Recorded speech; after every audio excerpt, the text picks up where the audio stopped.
Hey, my name is Jessica, and I want to talk about some of the juicy topics in the Bible. So, we are going to start with Eve and the serpent, what really happened. I'm reading from the New Living Translation, and I'm going to start with Genesis chapter 3, verse 1 through 3. The serpent was the shrewdest of all the wild animals the Lord God had made. One day he asked the woman, "Did God really say you must not eat the fruit from any of the trees of the garden?" "Of course we may eat the fruit from the trees in the garden," the woman replied.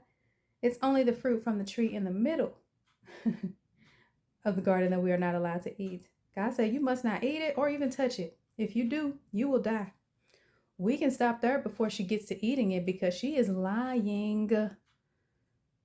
Not Eve. Lying? Let's go back and see what God really said. Genesis chapter 2, verse 16.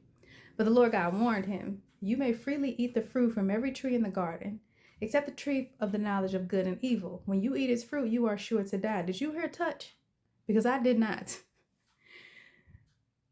Why did Eve lie? Not Mother Eve. Eve was different than everything else. The Lord made Adam from dust. Everybody knows that Adam, the dust of the ground, he formed man. Verse 19, so the Lord formed from the ground all the wild animals and all the birds of the sky. But let's go down to chapter 2, verse 22. Then the Lord God made a woman from the rib. We, women, Eve was formed from flesh. She was the first thing God formed with flesh. But she was a liar.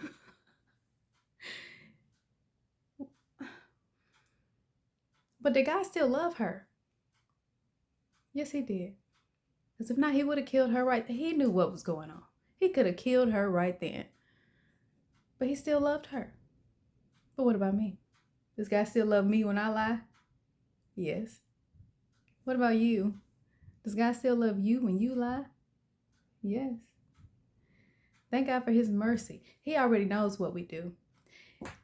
Eve was formed perfect, but given free will.